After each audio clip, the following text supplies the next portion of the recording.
Bien, Sí. vamos entonces a dar comienzo a la clase de hoy.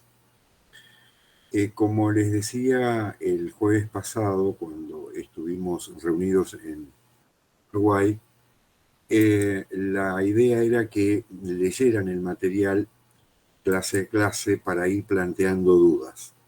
De modo que en principio lo que pregunto es si han tenido alguna dificultad y concretamente con qué.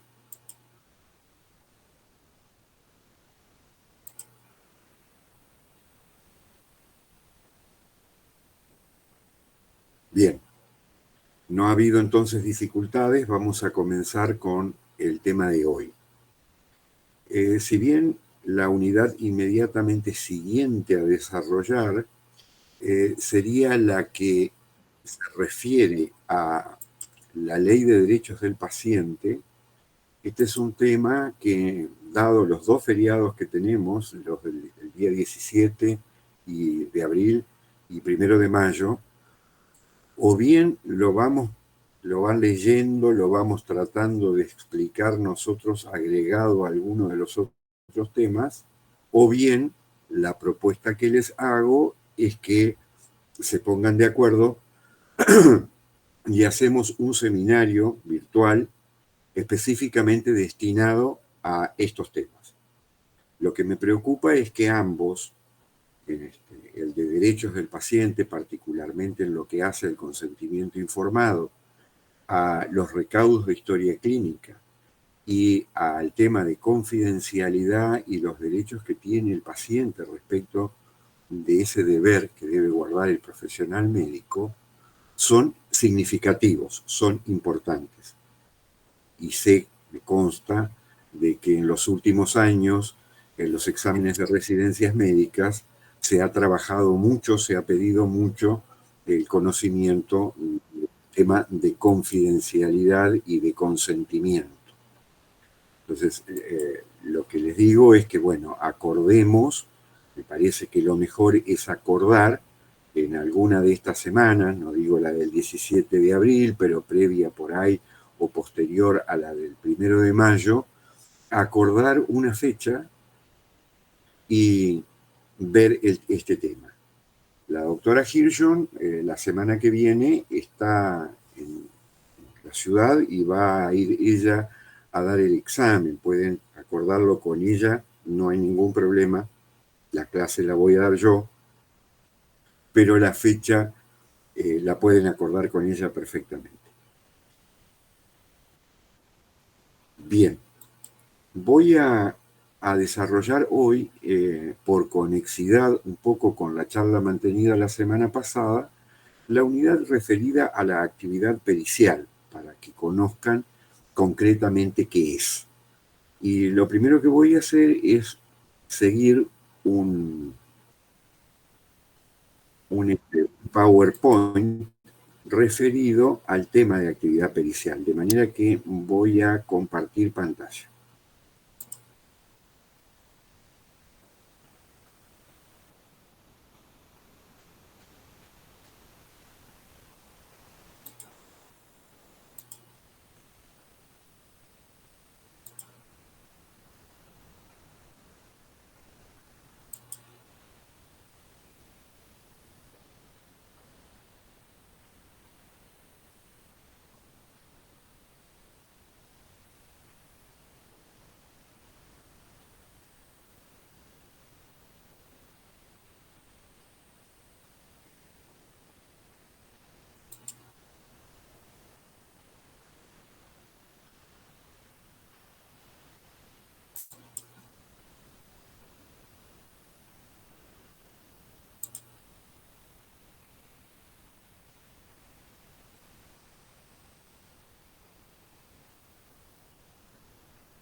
Me está dejando compartir la pantalla.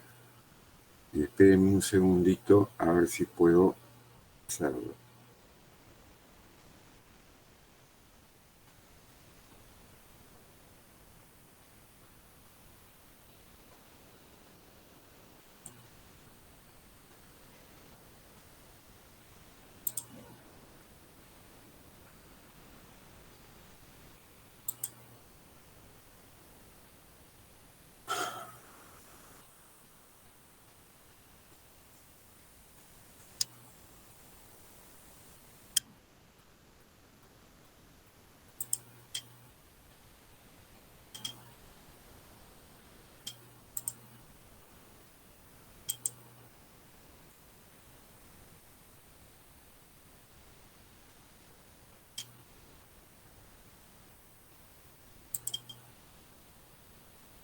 Profe, ¿necesita ayuda para compartir pantalla?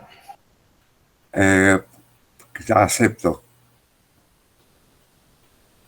Usted está en la...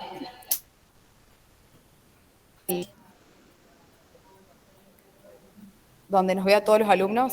Sí, Veo que está un icono que tiene como el parlante, al lado una cámara.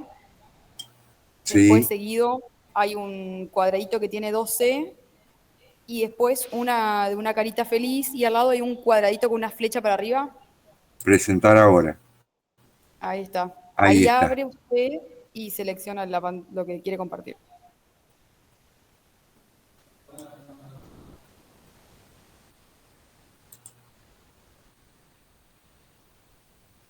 Tiene que tener abierto el archivo que usted quiere compartir por las dudas. Lo tengo abierto.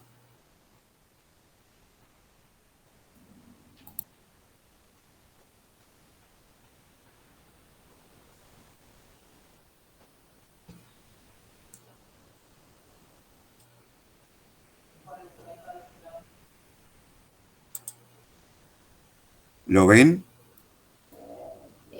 No, tenés que No, apretar. profe.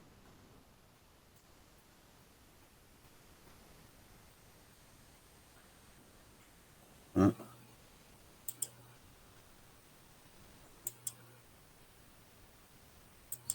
Ahí en donde te dijo ella, te tiene que aparecer un recuadro con el dibujo de la presentación. Tenés que cliquear Ese, ese recuadro y después ese apretar. tema no me aparece y está Ah, abierto y no, el viste Power. que arriba te aparece, creo que pestaña de Chrome, ventana y después Sí, toda la pantalla.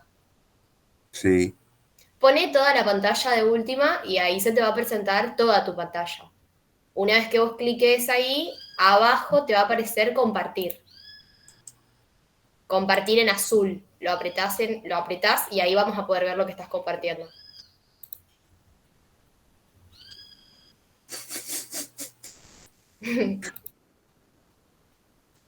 No, abro por separado, aprieto el icono del Power y abro por separado el Claro, mío. ahí una vez que apretás el icono del Power, abajo, al lado de cancelar, te tiene que aparecer compartir en azul. Eso es lo que no me aparece. Al lado de cancelar, ¿no te aparece compartir? No, no me aparece ni cancelar ni compartir ninguna de las dos cosas. A ver, ustedes pueden entrar a la plataforma. Sí, está en el campus, el Power. Por eso, el Power, vayan a unidad 4.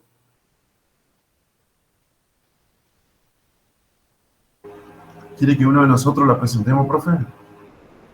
¿Cómo?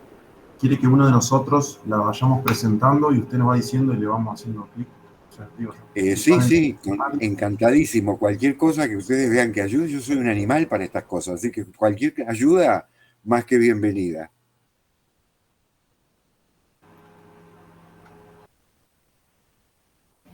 Yo ahí lo abrí, si quieren lo comparto. Por favor.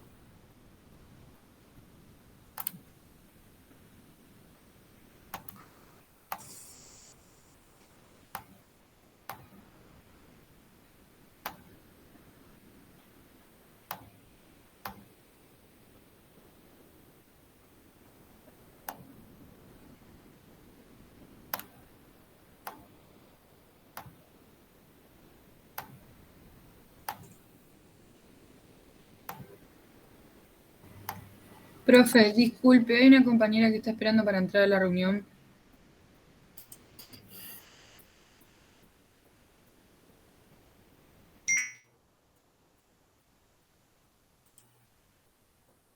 A ver.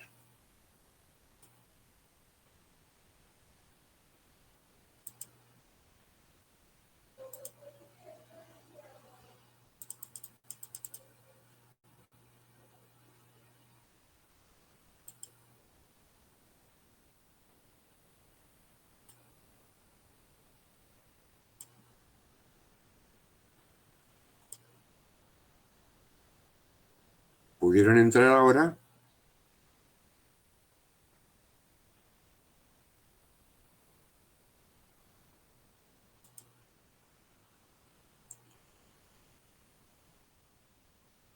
Bien. ¿Pueden ver en la pantalla de la unidad 4, actividad pericial? Sí, profe, se ve perfecto. Bien, entonces comienzo.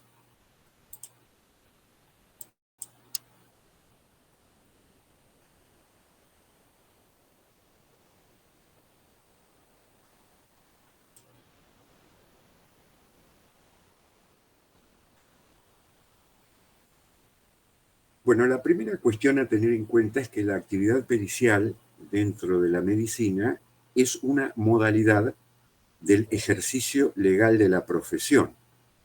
Y esta cuestión es sumamente importante porque se ha discutido o se discutía tradicionalmente, y muchas veces se lo hace en la práctica hasta la actualidad, si efectivamente la realización de un acto pericial médico constituye o no constituye un ejercicio de la profesión médica, con todas las obligaciones que esto conlleva.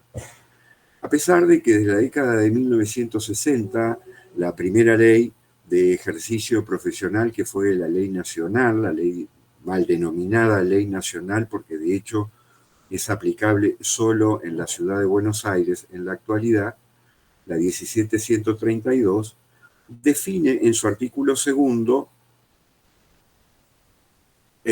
la actividad pericial como una de las modalidades de ejercicio profesional.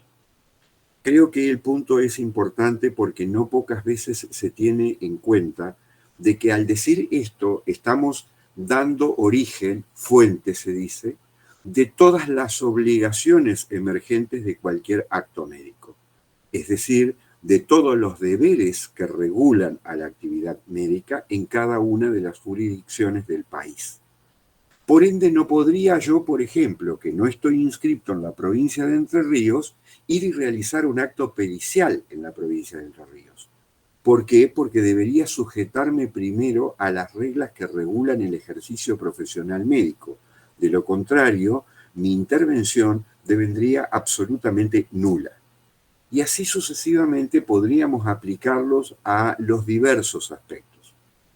En consecuencia, también se puede demandar a alguien por responsabilidad médica aun cuando su acto profesional haya consistido en una simple opinión pericial, inclusive sin tener, por ejemplo, una directa toma de contacto o de observación con la persona o con los restos o con lo que se trate. Bastaría con que diera satisfacción a un cuestionario, a un interrogatorio de índole pericial dentro de un proceso judicial para que efectivamente se calificara a esa opinión como un acto médico y por ende le fueran aplicables las reglas que son propias a todo acto médico.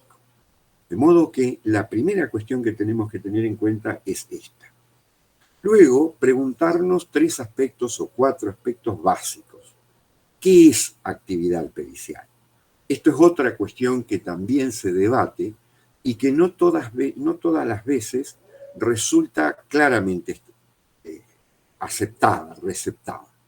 ¿Por qué? Porque en rigor de verdad hay actividad pericial toda vez que con la intervención del profesional se lleva adelante una prueba. ¿Prueba de qué? De un hecho invocado dentro de un proceso. No todo informe, en consecuencia, es una prueba. Es decir, si, por ejemplo, se le preguntara a un médico del Hospital Urquiza para que asesorara respecto de en qué consiste la enfermedad alcoholismo, y el médico emitiere un certificado diciendo, bueno, el alcoholismo es una enfermedad que ocurre con motivo de un hábito tóxico que se va desarrollando y que las formas clínicas son y que la etapa es, etcétera, etcétera, etcétera, no está haciendo estrictamente prueba de un hecho. ¿Por qué? Porque lo único que está haciendo es dando satisfacción a una interrogación, a una necesidad de conocimiento que tiene un órgano jurisdiccional respecto de una entidad, de una realidad médica. Por el contrario, hay prueba estrictamente cuando dentro del proceso el profesional interviene frente a la afirmación de una parte sobre un hecho y la negación de la contraparte respecto del mismo hecho. Entonces, el profesional interviene para dar una razón de verdad, para decir, en definitiva, quién, desde el punto de vista científico de la medicina, a quién de las dos partes que controvierten le asiste verdad. Esta es la estricta función y el estricto alcance de la actividad pericial médica. Segundo, ¿desarrollada por quién? Y aquí viene la pregunta de los sujetos activos en esa intervención. Sin ninguna duda, para el desarrollo de actividad pericial se requiere una idoneidad académica, que es la de tener la posesión de una especialidad académica, en el caso la de medicina legal. Sin embargo, habida cuenta de que se trata de una especialización no difundida en los términos de otras de índole clínica dentro de la medicina, no son pocos los supuestos en los cuales un profesional, aún no siendo especialista en medicina legal, puede y debe, puede ser convocado y debe además asistir a esa convocatoria y cumplirla a los fines de llevar adelante la prueba que el órgano jurisdiccional requiera para el proceso. Consecuencia, si bien se considera la palabra aplicable, la palabra perito a quien posee la especialización académica y la palabra experto a quien no la posee pero sí es médico, ambos términos se usan casi de modo indistinto. No obstante, esta diferencia entre uno y otro sujeto que realiza la prueba pericial médica es significativa. ¿Por qué? Porque el verdaderamente perito va a tener un conjunto de obligaciones que difícilmente podrían aplicarse siempre y en términos de igualdad con un simple experto, a quien se lo convoca ante la ausencia de profesionales calificados y se lo convoca en un contexto no tan riguroso, digamos, como el que debe cumplir el perito. El perito desarrolla su actividad dentro de un doble marco normativo. Por un lado, todo lo que acontece al saber médico y debe desarrollar ese acto acorde a las reglas médicas del caso. Por otro lado, el otro marco normativo es el legal, de modo que no puede actuar cuando quiere, no puede llamar a quien quiere, debe llamar a los que efectivamente el órgano jurisdiccional le indica, debe hacerlo cuando el órgano jurisdiccional le indica, debe hacerlo muchas veces en la modalidad, tiempo o circunstancias en que el órgano jurisdiccional le indica, etc. ¿Por qué? Porque es ese órgano jurisdiccional quien ordena y quien dirige la prueba. No hay genuina prueba, por ejemplo, cuando en un proceso una parte aporta el testimonio, el informe o lo que fuere de un profesional médico. ¿Por qué? Porque eso está aportado por la parte y en tanto y en cuanto el juez efectivamente no lo recepcione como un elemento probatorio, lo incorpore y disponga a escuchar al que produjo, al profesional que produjo esa pieza, no hay prueba. La prueba es en definitiva algo que necesita indefectiblemente la intervención y aprobación del órgano jurisdiccional, por eso está puesto allí, que es quien no solamente dirige, sino también quien ordena la prueba pericial. Entonces, imagínense un accidente de tránsito, hacen un juicio para que se les pague el daño que han experimentado.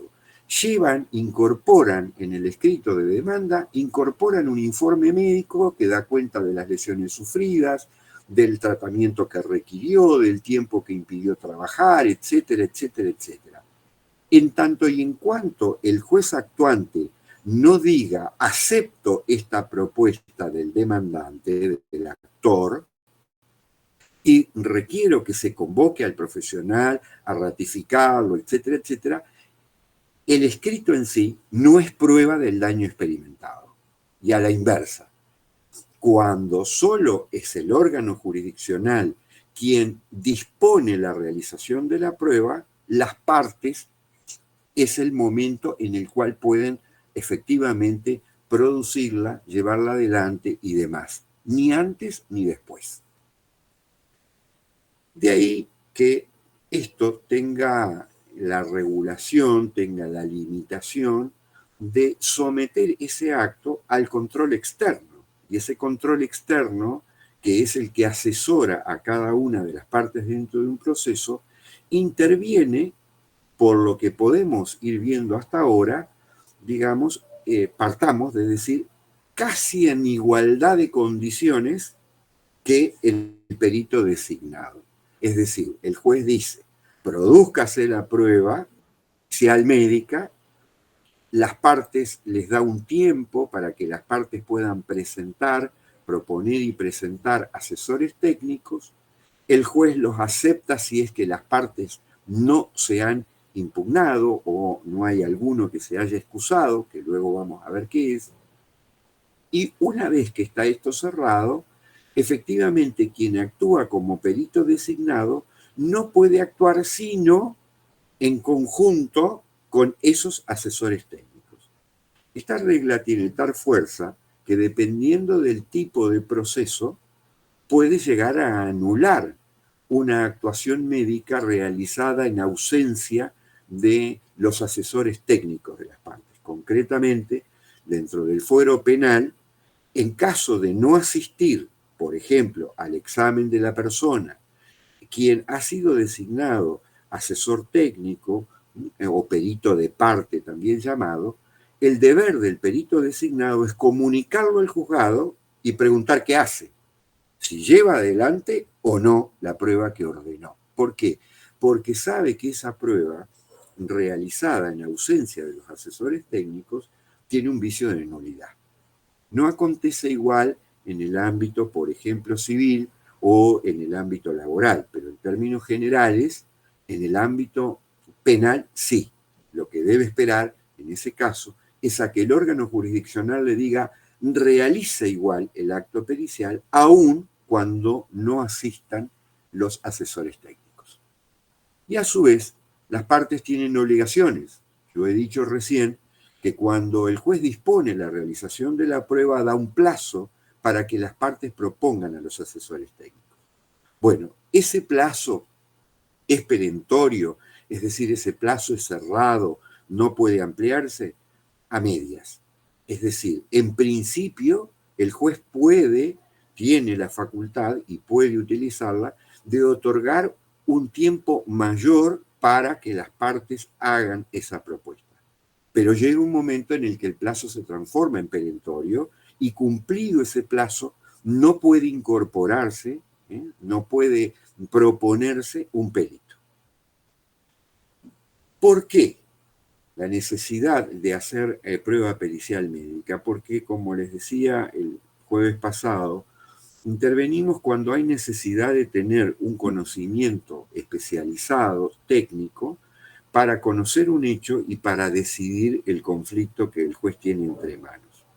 Acá cabe hacer una rigurosa aclaración, y es que el juez no puede proceder por su propio conocimiento, aun cuando además sea médico.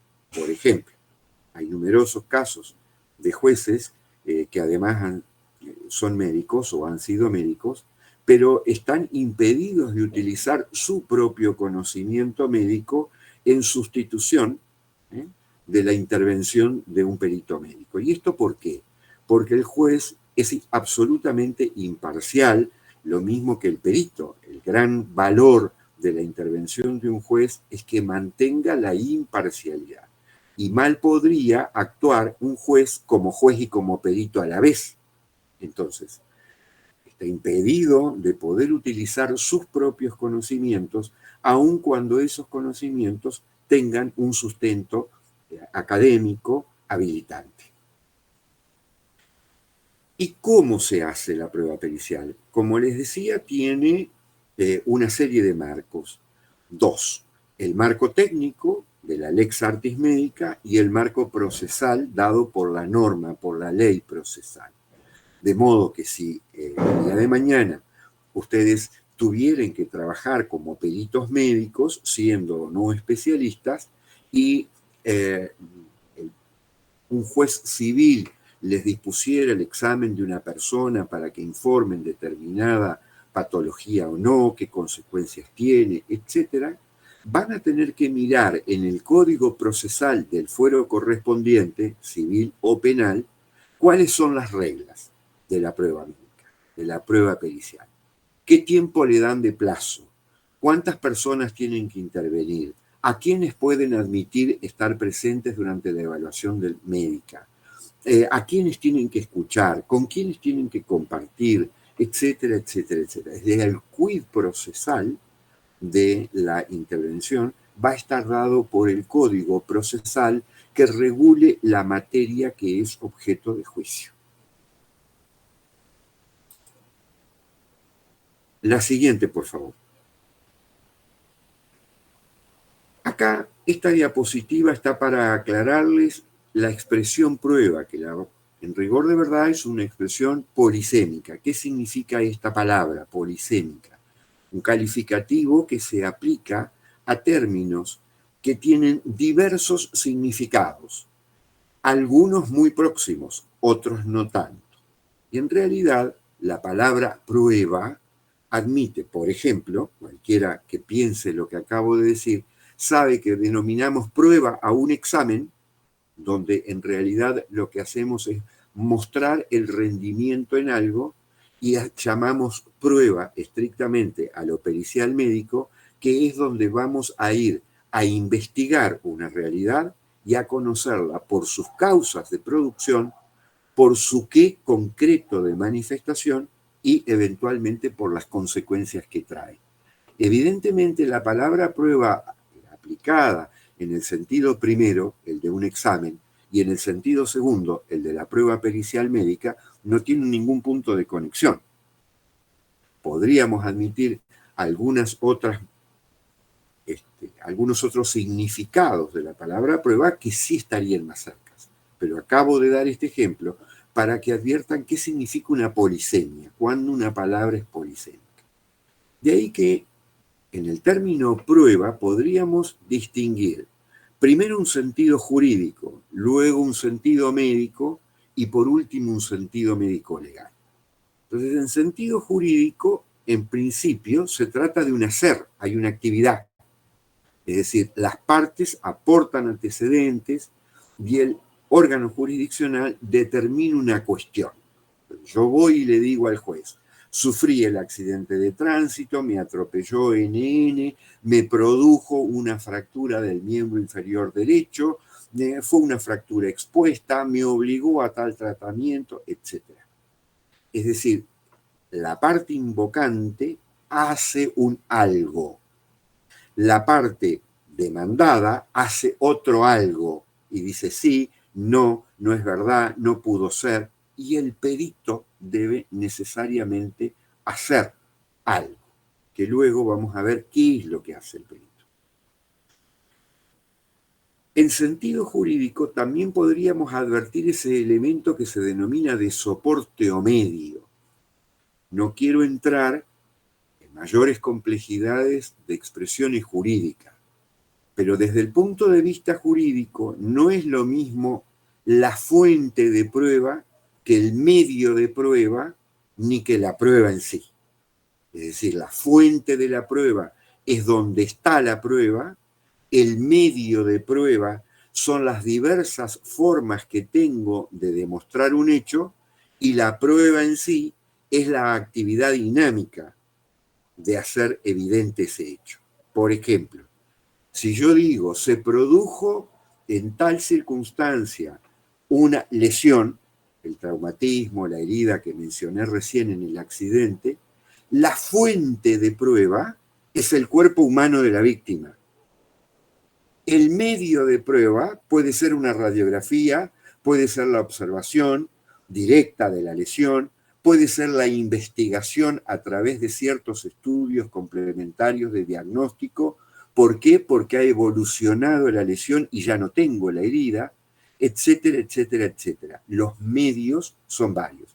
Y la prueba, en definitiva en sí, será cuando a través de estos medios yo diga, médico perito, al juez, efectivamente ocurrió un hecho causante, un hecho que consistió en un traumatismo, que fue un traumatismo que provocó tal tipo de lesión, esa lesión ha evolucionado, ha curado, ha cerrado y hoy se expresa como, y la detecto a través de.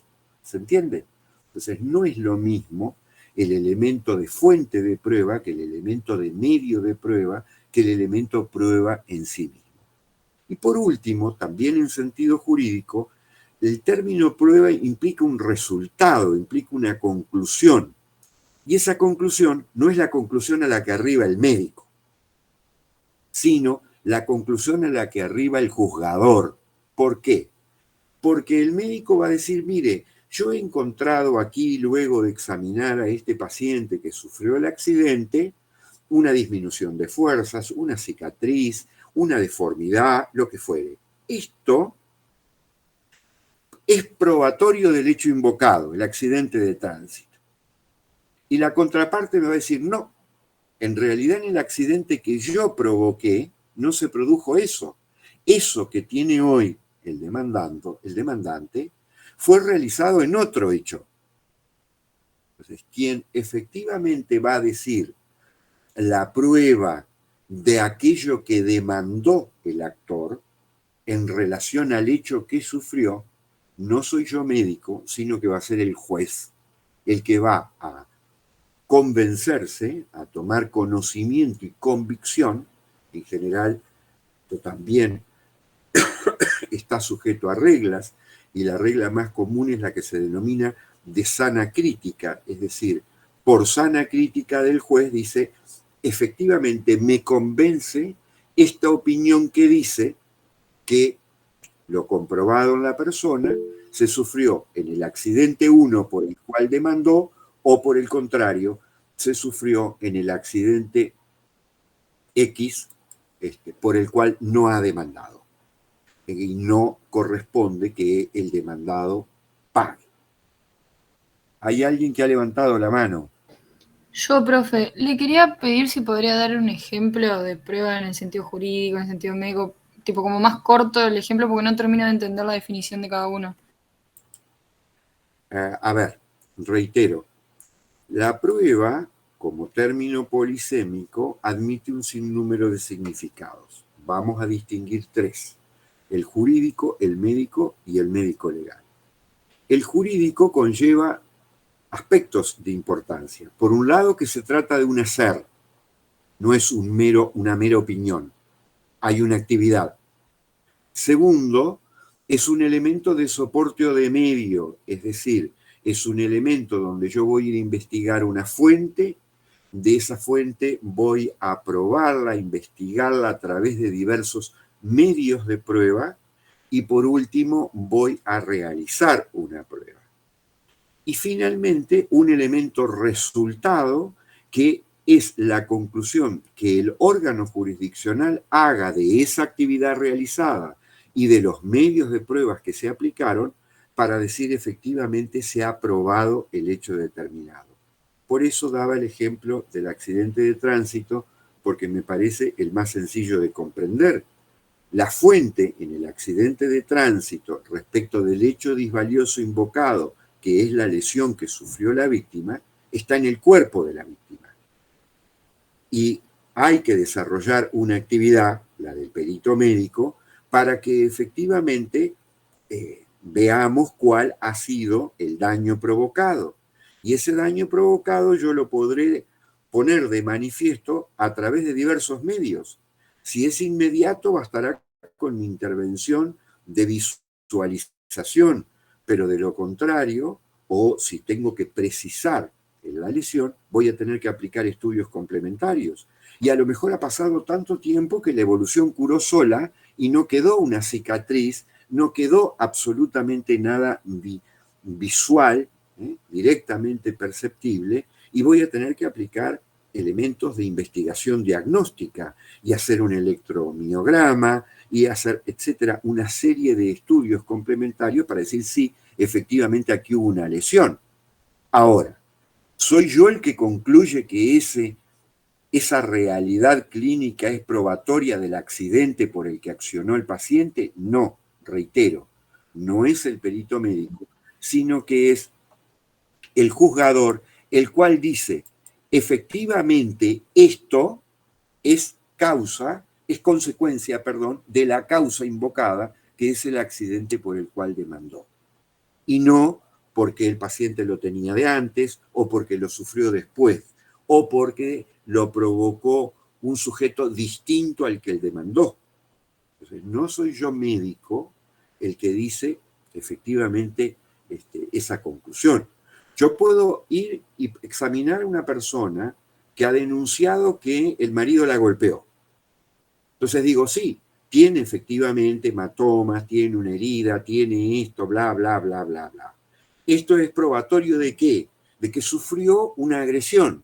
Ahora, mi conclusión médica me permite decir el agresor fue el denunciado, fue Juan Gómez, fue otra tercera persona, o se lo produjo la víctima. No.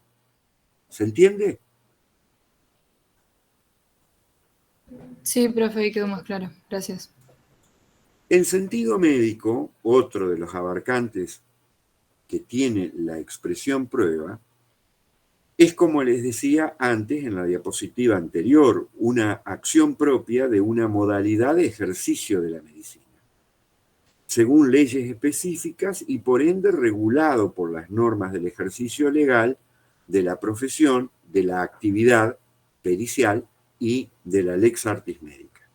Y por último, en sentido médico-legal hay una especie de integración de las anteriores.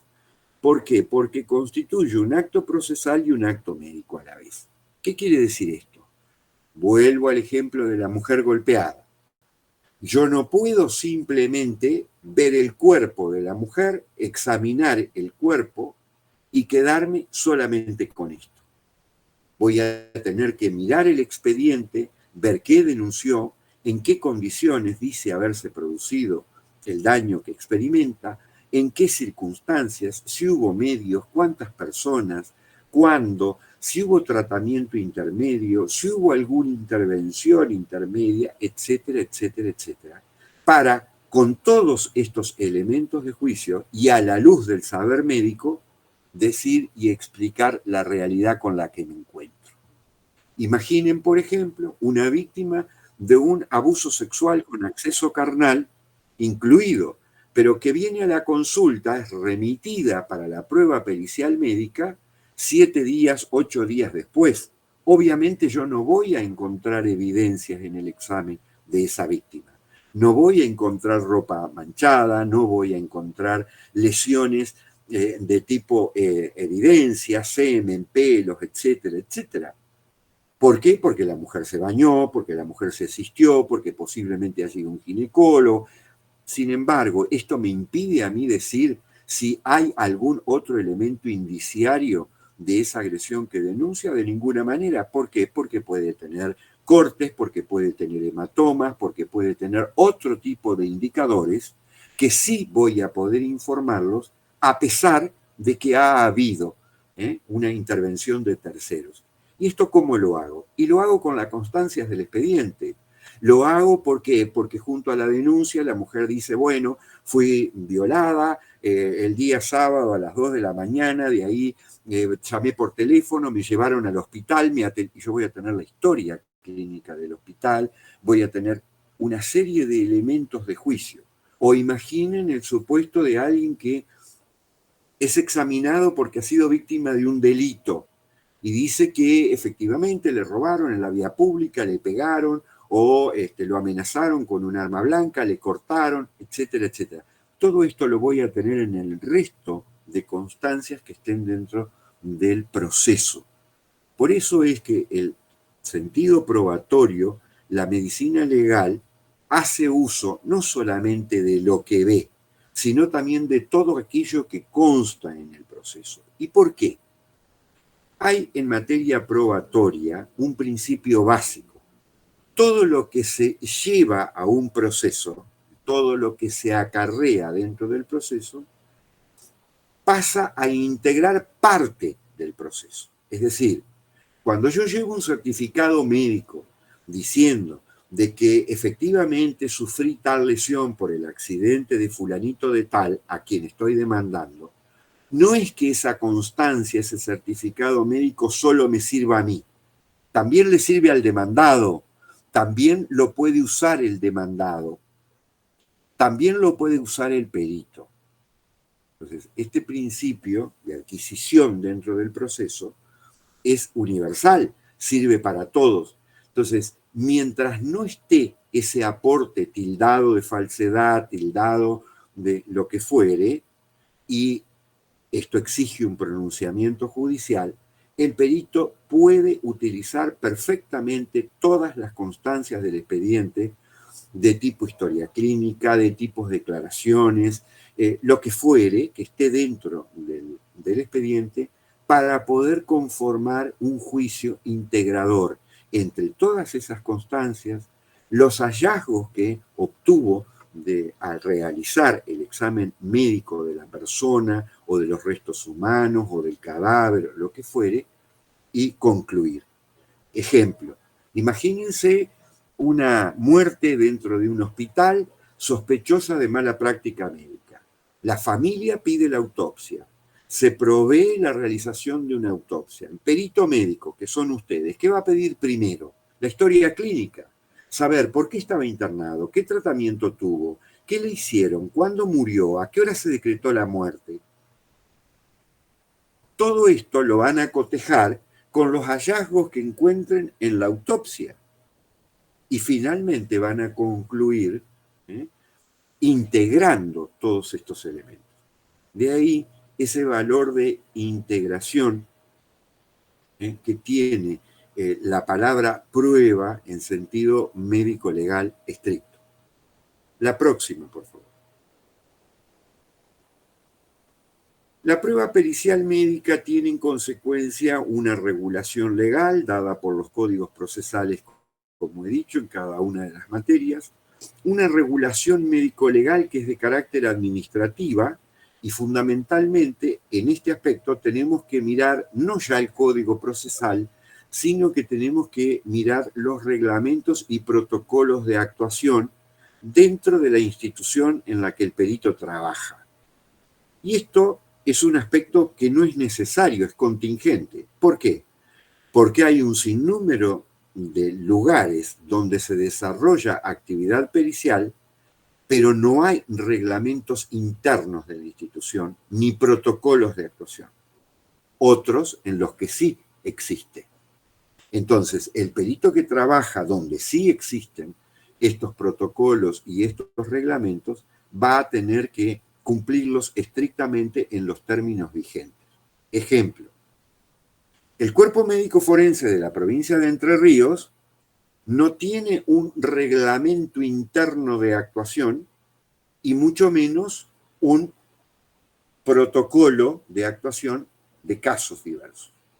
En consecuencia, la regla que se le exige a la intervención del perito médico en la provincia de Entre Ríos está simplemente contenida en el marco propio de la medicina y de la medicina legal y en el marco propio del código procesal aplicable al fuero al que pertenezca el proceso en el que hace la prueba.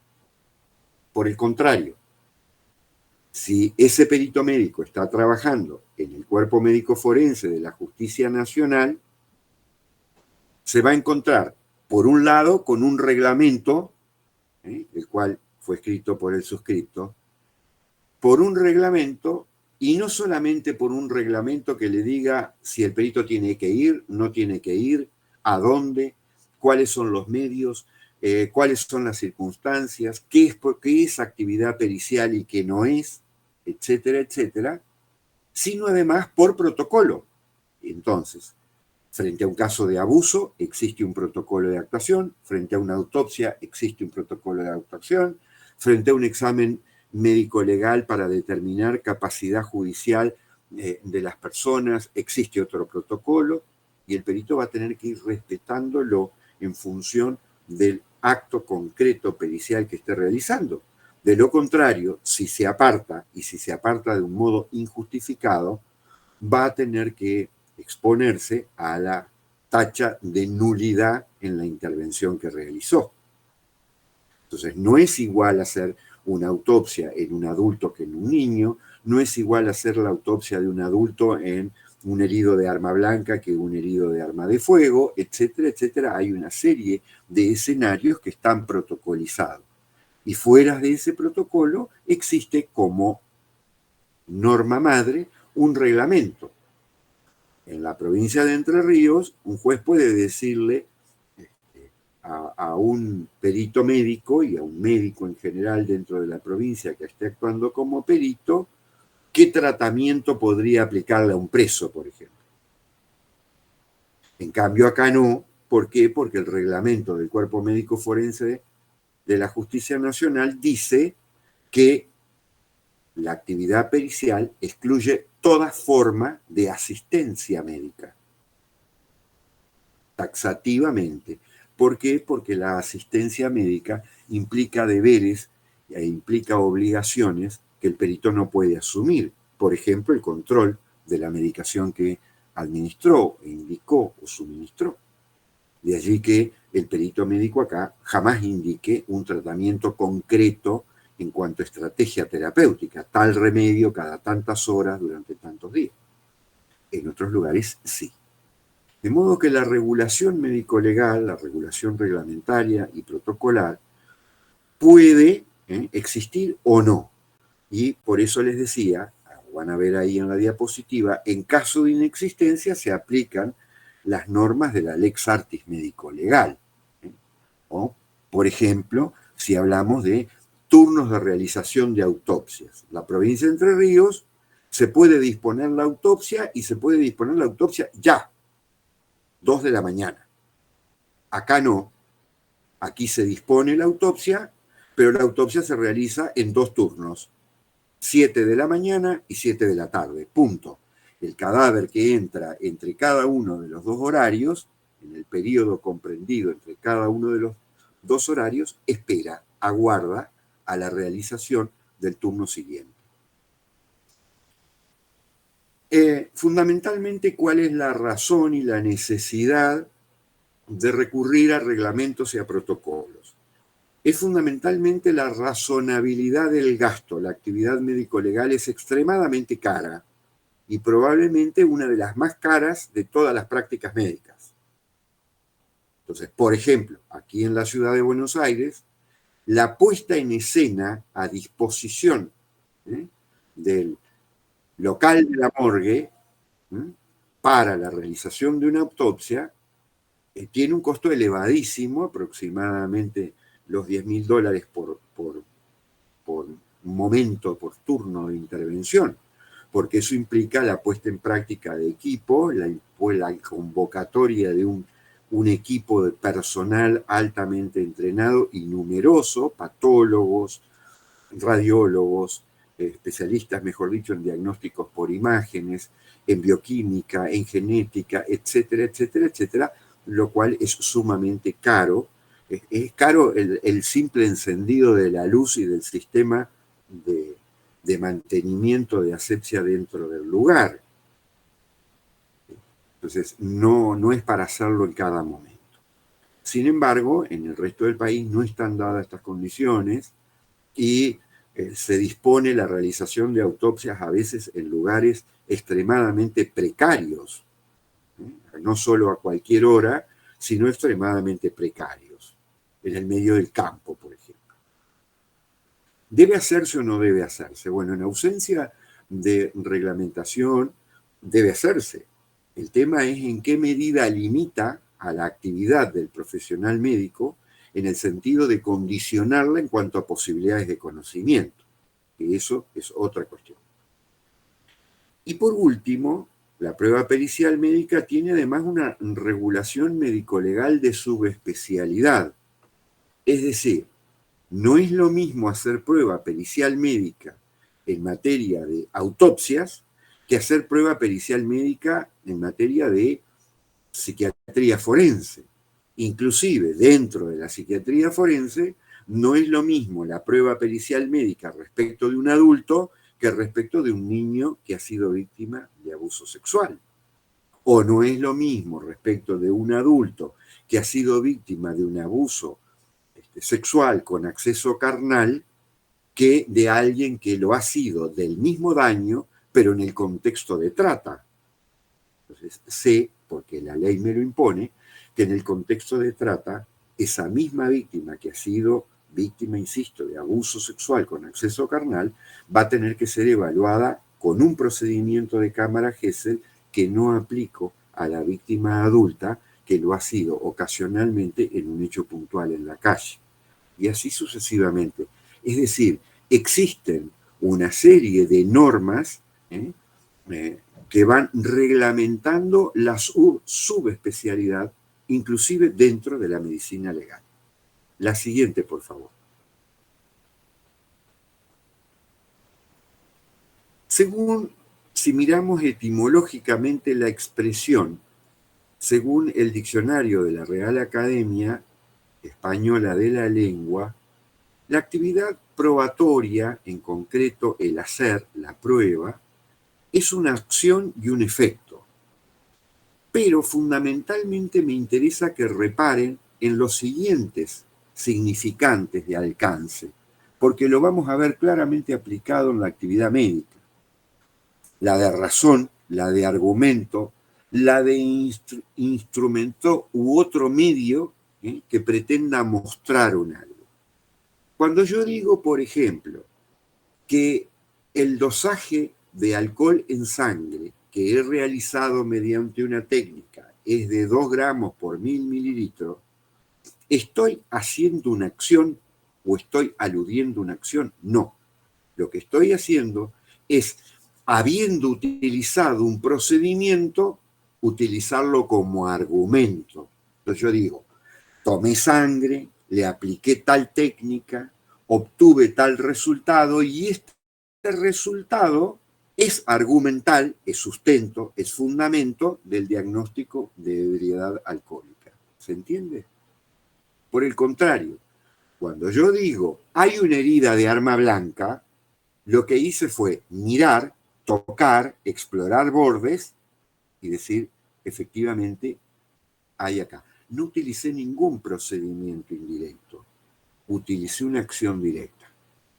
Otras veces, dice la Real Academia, también la expresión prueba está utilizada en función de un ensayo experimental.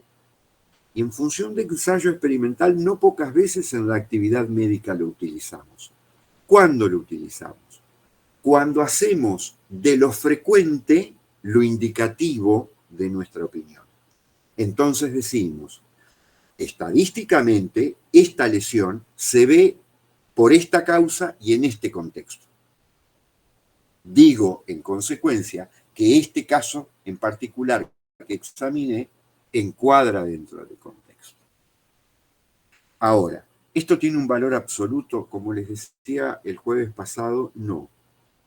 El hecho de que yo sepa que estadísticamente determinada ubicación de un surco de ahorcadura obedece a la muerte o al suicidio, a la muerte provocada por un tercero o un suicidio, no me permite decir, bueno, por esa simple ubicación del surco de ahorcadura, necesariamente se trató de un suicidio o de un homicidio. Aun cuando tenga la ubicación propia de lo que con frecuencia se ve en el suicidio, podría tratarse de la muerte llevada adelante por un tercero y a la inversa.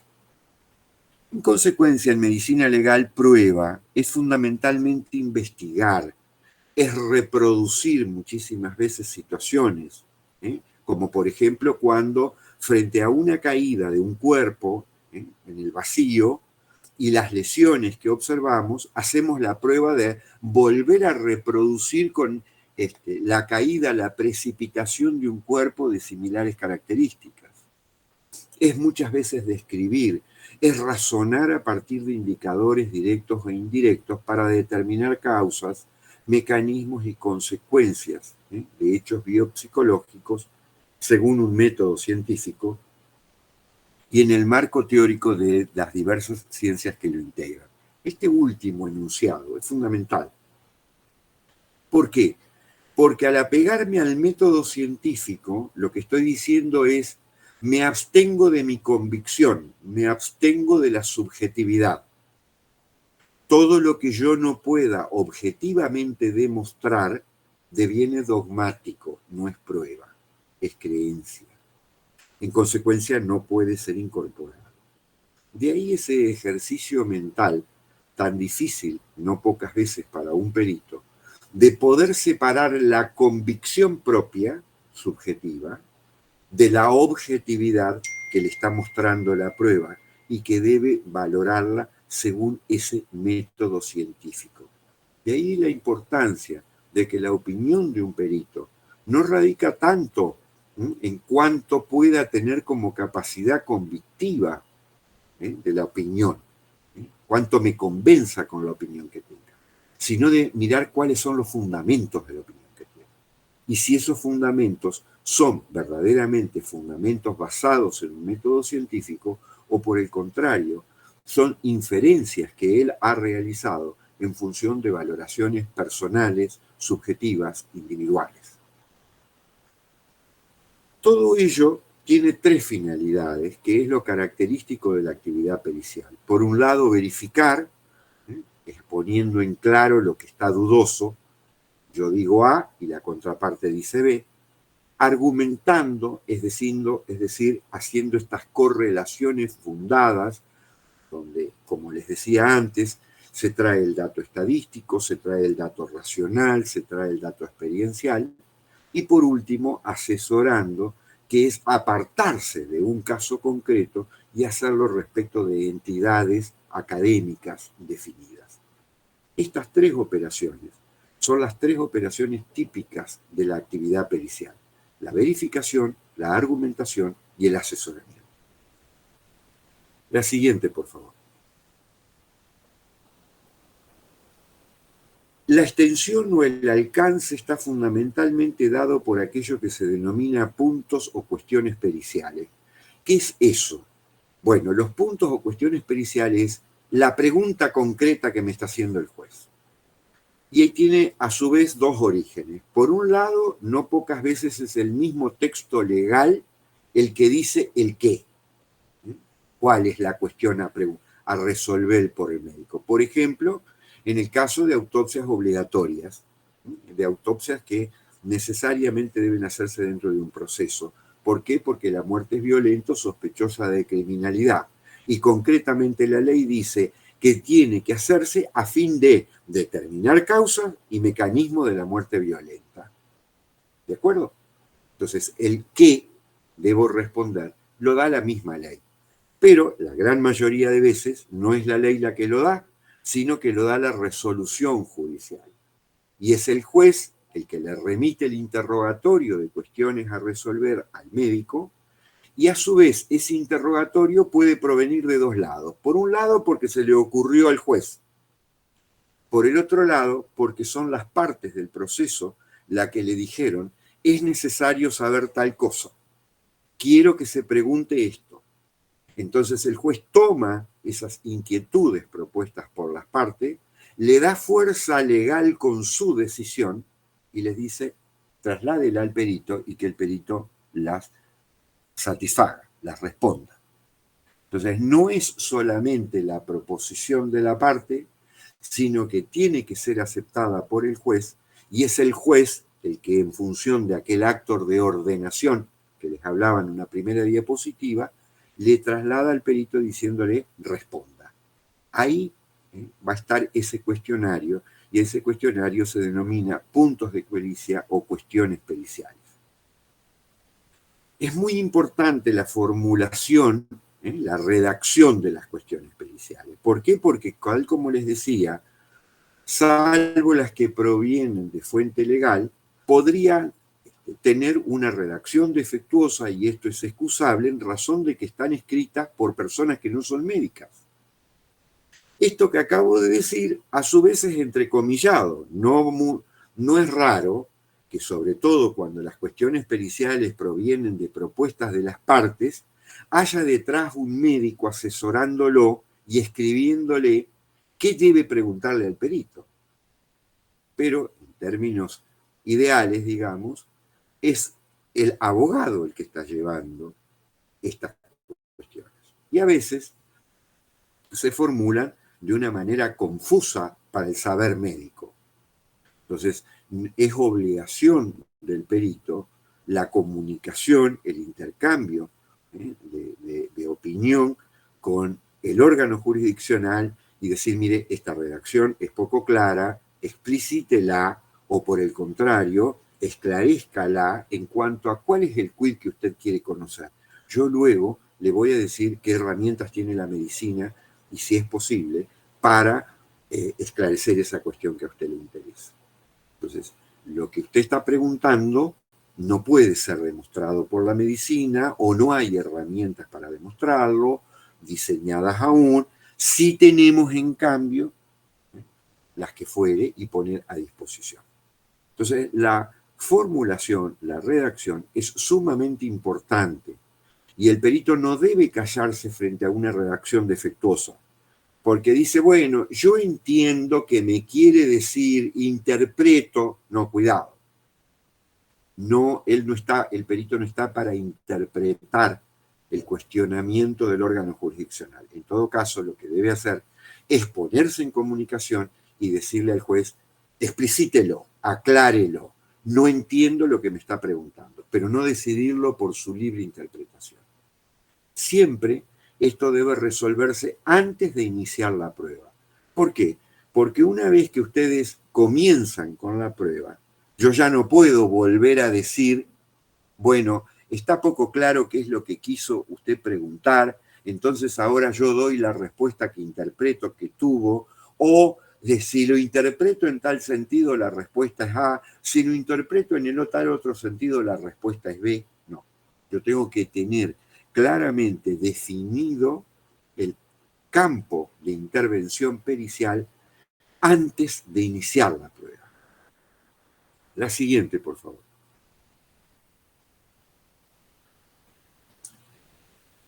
Acá van a encontrar el quién, es que como les decía, es la persona del perito y del experto. Y vamos a centrarnos en la persona del perito. ¿Por qué? Porque hay diversas clases de peritos.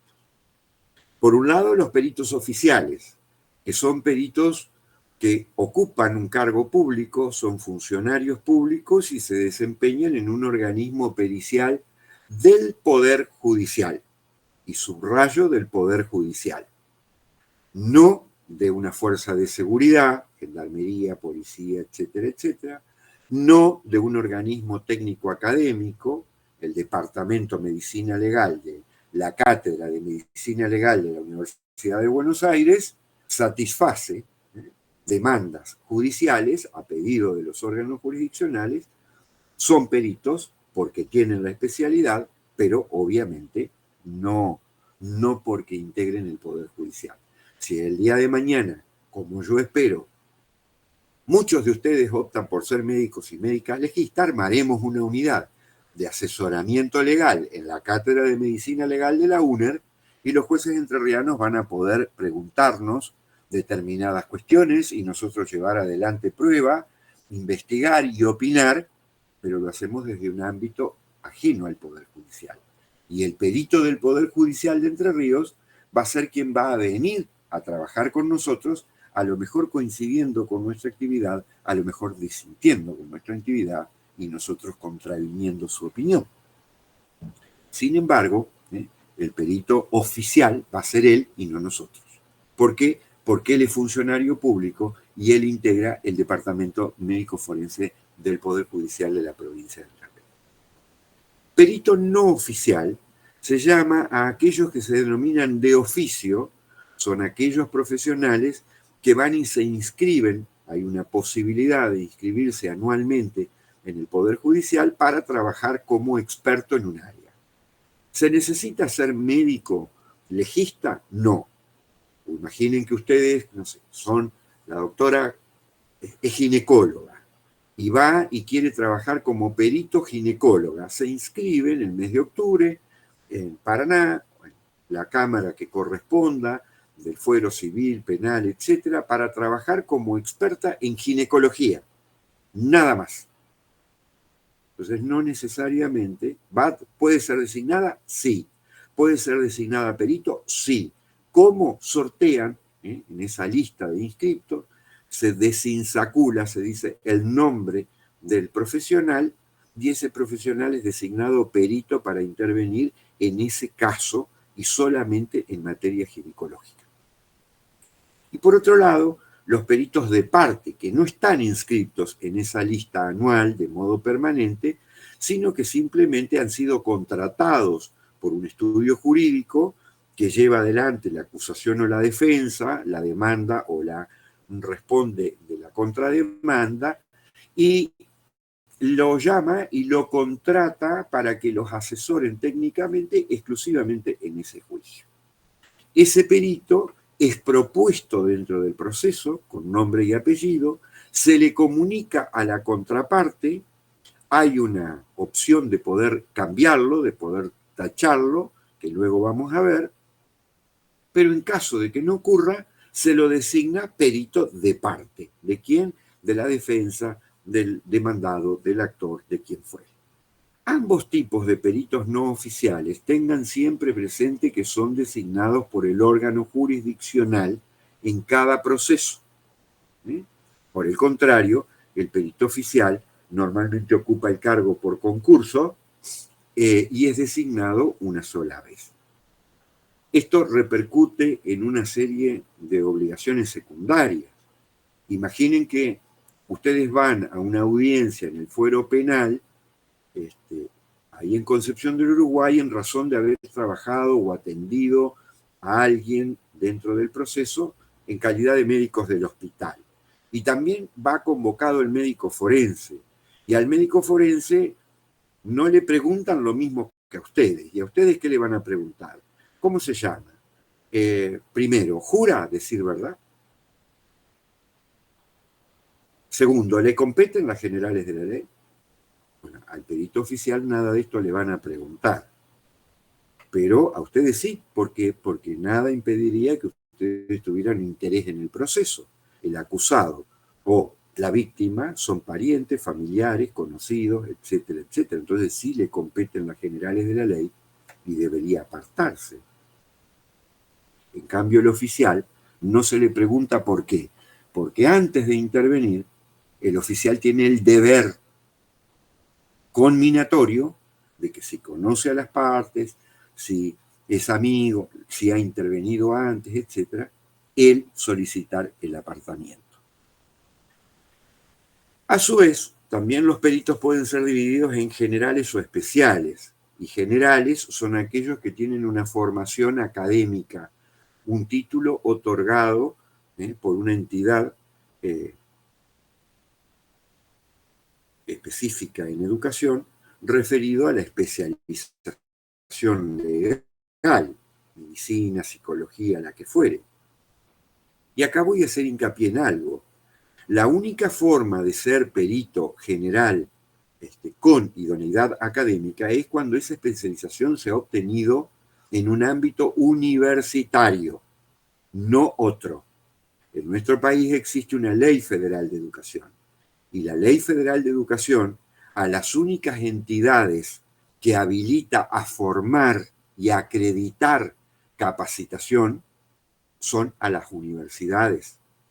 Entonces, el médico legista que fue y obtuvo su título en cualquier universidad pública o privada del país es el verdaderamente poseedor de idoneidad académica para actuar como perito general.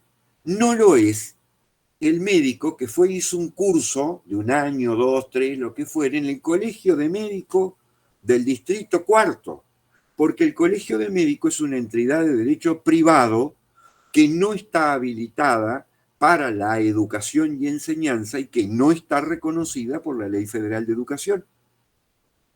En consecuencia, en esto, sobre todo los profesionales jóvenes, muchas veces caen en el engaño, en el error de ir y formarse como especialistas en estas entidades que no son universidades, van a un concurso y se encuentran con que le dicen, mirá, este papel no tiene ningún valor, no te aporta ningún puntaje, porque vos no sos médico legista. Vos hiciste el curso de medicina legal del colegio de médicos de tal lugar. Vos no fuiste a una universidad. El de al lado tuyo sí, entonces el de al lado tuyo tiene 5 puntos más que vos.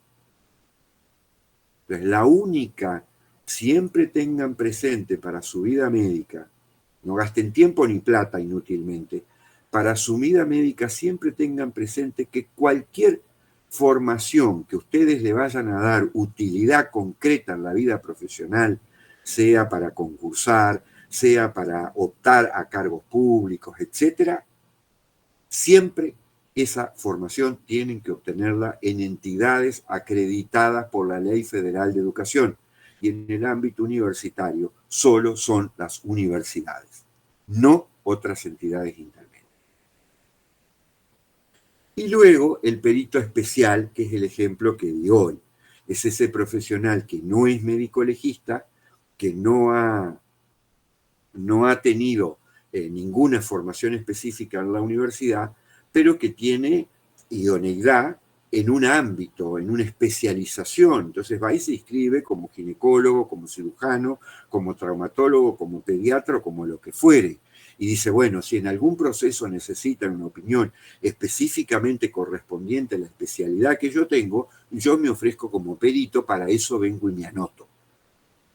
Entonces, si me sortean respecto de lo que es mi especialidad, yo efectivamente voy a poder responder. La siguiente, por favor. No debe confundirse la condición y la calidad de perito, que es la que hemos venido hablando, con otras expresiones que son utilizadas por diversas normas procesales en nuestro país. Concretamente, la de consultor técnico, la de asesor técnico y la de organismos técnicos o científicos de naturaleza no pericial específica. ¿Por qué? En rigor de verdad, la palabra, primero, si ustedes leen en literatura general sobre el tema, y ni les cuento a nivel periodístico, donde prima el desconocimiento de estas cuestiones, todo se mezcla con todo. Entonces le dicen forense al que es meramente un asesor técnico, y le dicen legista al que efectivamente es forense, cualquier cosa. Entonces, muchas veces, primero, esta confusión en el lenguaje no específico, sino en el lenguaje vulgar de todas estas expresiones. Y luego, el origen. La expresión consultor técnico era tradicionalmente aquella que designaba al profesional que actuaba como un experto solo en el fuero civil, y la palabra perito estaba reservada para el que lo hacía en el fuero penal. Esto luego se fue extendiendo la denominación a otros fueros y se fue mirando el tipo de cargo que ocupa, quién lo designó, cómo lo designó, todo lo que hemos visto en la diapositiva anterior, y diciendo, no, cuidado, la palabra perito, en todo caso, designémosla para el perito oficial, y el perito oficial es aquel que se desempeña en un organismo, y un organismo oficial dependiente del Poder Judicial y no de una fuerza de seguridad. ¿Por qué? Porque la función del Poder Judicial es una y la de las fuerzas de seguridad es otra. Entonces la expresión perito reservémosla para aquel profesional que integra el Poder Judicial.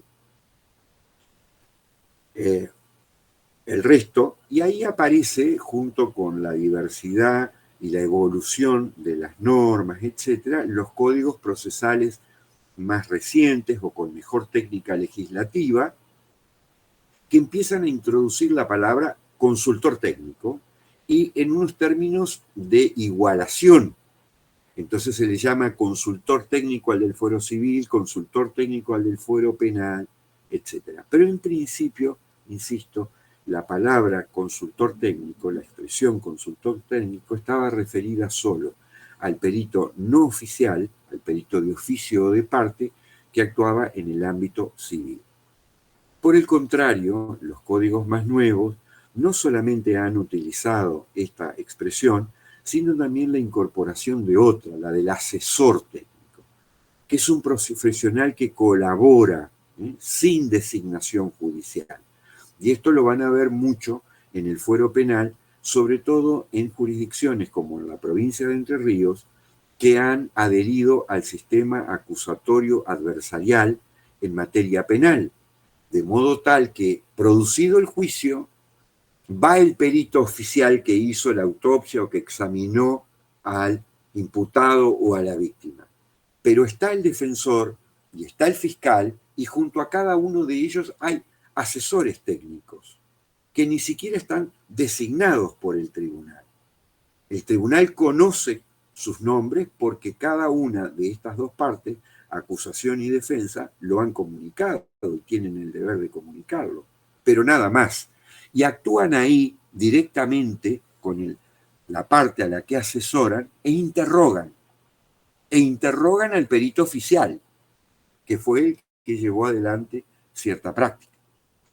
Y por último, la posibilidad que todos los códigos procesales del país la admiten, de que el juez recurra a organismos técnicos o científicos que no tengan naturaleza pericial específica, pero que tengan tal nivel de especialización de conocimientos que no pueda ser suplido por otro que sí tenga naturaleza pericial. Imagínense un juicio donde estamos discutiendo si la muerte la produjo un determinado insecto o un determinado parásito, del cual tenemos algún indicio o alguna prueba.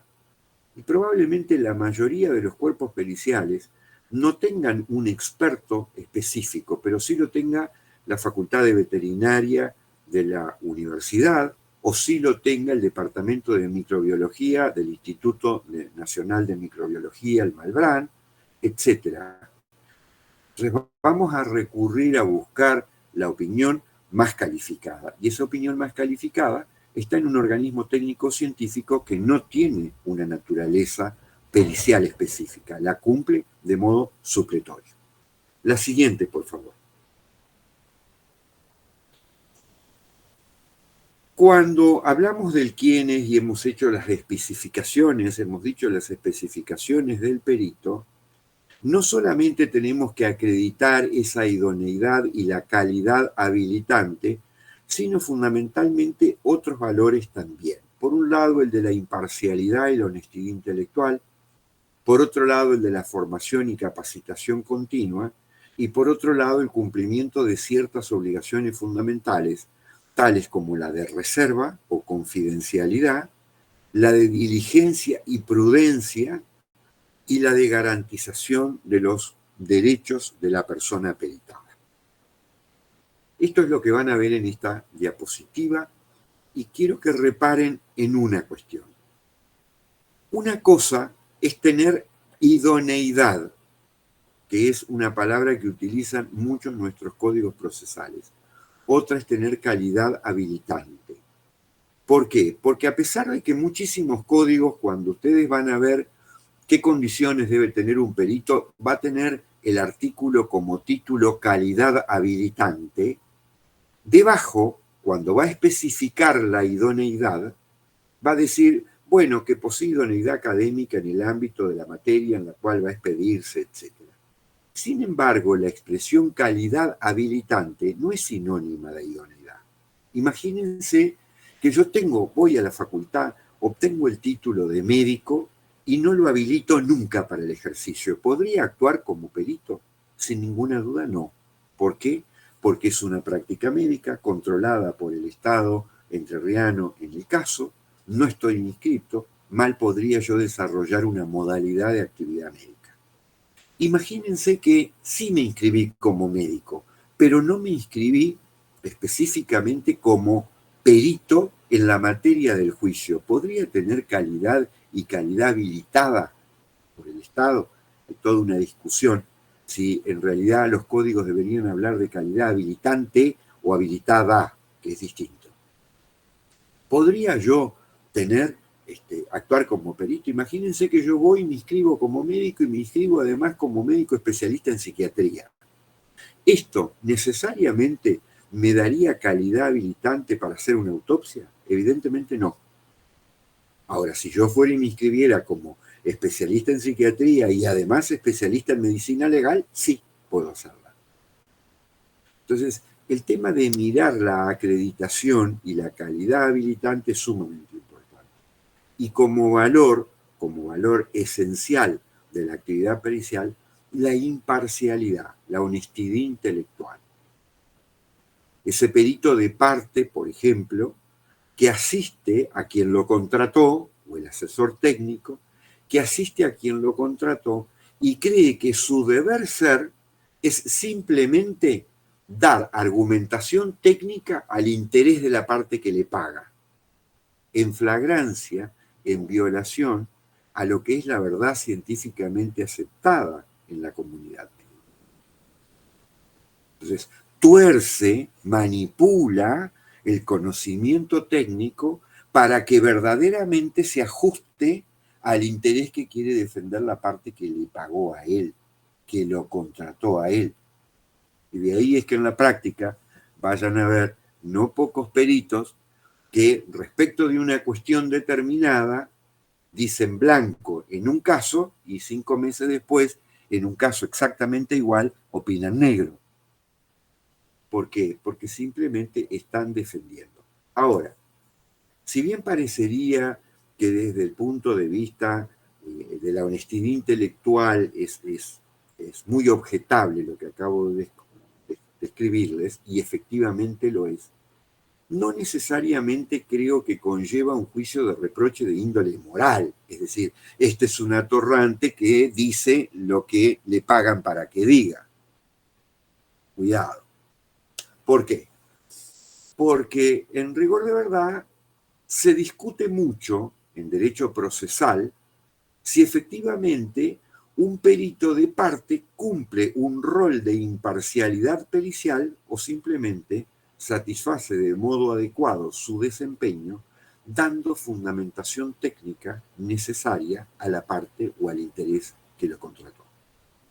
Entonces, si bien podemos hacer alguna objeción desde el punto de vista de la honestidad intelectual y decir, bueno, pero ¿cómo puede desconocer lo que la medicina claramente no pone en duda? O haber traído un caso que realmente no tiene fundamento concreto en el que está en juicio, etc. Creo que no corresponde hacer contra ese tipo de colegas juicios de índole moral. Este es un sinvergüenza que va cambiando de opinión según quien le ponga la plata en el bolsillo. No, cuidado. Mal podría decir esto cuando, desde el punto de vista del derecho procesal, es más, está admitido. Y es más, creo que en el punto asiste a la medicina legal en general como un resabio no racional, más bien les diría de creencia. Bueno, decimos verdades, no decimos verdades. Somos los convocados para pronunciar verdad. No, mentira. Somos los convocados para pronunciar una opinión técnicamente fundada. Entonces, que venga otro y me diga lo contrario es absolutamente normal y esperable. La siguiente, por favor.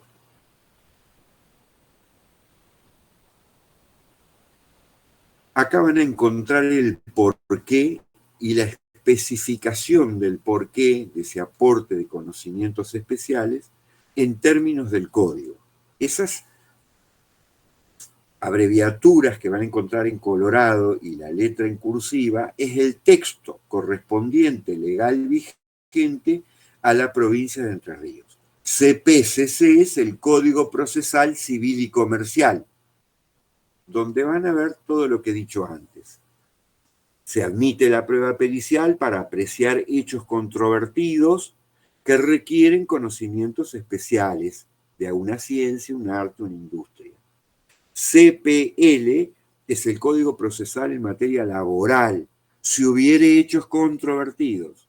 El CPP es el Código Procesal Penal, que habla de pericia, conocer y apreciar algún hecho o circunstancia pertinente a la causa que sea necesaria o conveniente en términos de conocimientos específicos. La siguiente, por favor. ¿Cuáles son las condiciones de forma de la actividad? Y acá van a encontrar la asignación, cómo se asigna cuando se trata de peritos oficiales, de peritos de oficio y de peritos de parte, la convocatoria a la citación y la concurrencia, que es obligatoria. Si ustedes ven que yo puse la palabra deber, no es poder, sino deber, es porque existe una obligación. La siguiente. Acá van a ver las técnicas en cuanto a las condiciones de fondo, el análisis de técnicas de tipo legal, de origen legal, y aquellas que sean judiciales, que es un poco lo que les expliqué antes. Las metodológicas que hacen al fundamento de por qué elijo un procedimiento para investigar, las de trazabilidad o registro, y la que hace al informe. El informe tiene que ser siempre sistemático, es decir, seguir un orden, fundamentado, lógico, completo, con respuesta individual a cada una de las cuestiones periciales y con un lenguaje sencillo, con un lenguaje claro, de modo que yo no puedo utilizar términos técnicos médicos. No puedo poner, le realicé un ECG, porque quien lee esto son jueces, son abogados y son legos inclusive en el derecho, las partes. Entonces no sabe qué quiere decir ECG.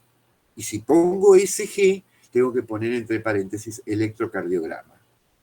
Entonces no puedo usar de ninguna manera lenguaje técnico. ¿Por qué? Porque el informe está fundamentalmente destinado a ser leído por legos en materia médica. Siguiente.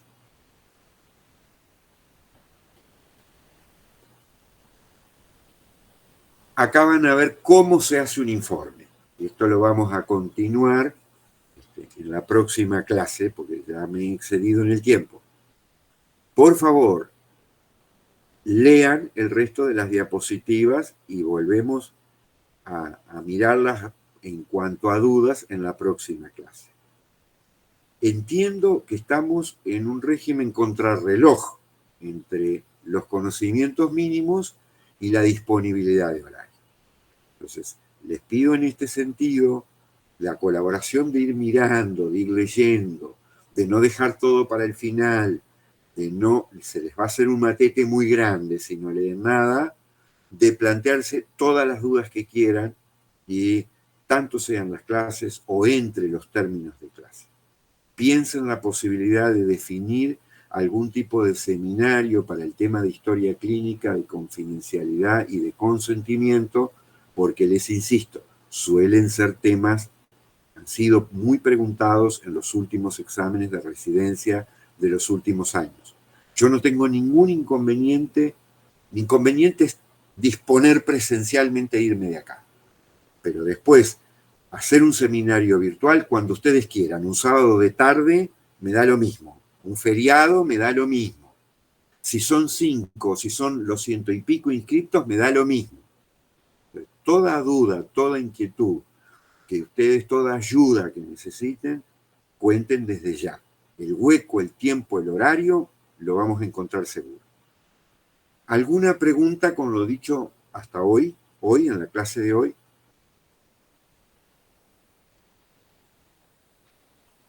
¿Nada? Bueno, muchas gracias a quien puso la pantalla para compartir. Nos vemos en consecuencia, no el jueves que viene, sino el siguiente, que viene a ser 24 de este mes, porque también la clase virtual de ese día la voy a dar yo. Hasta luego, buenas tardes.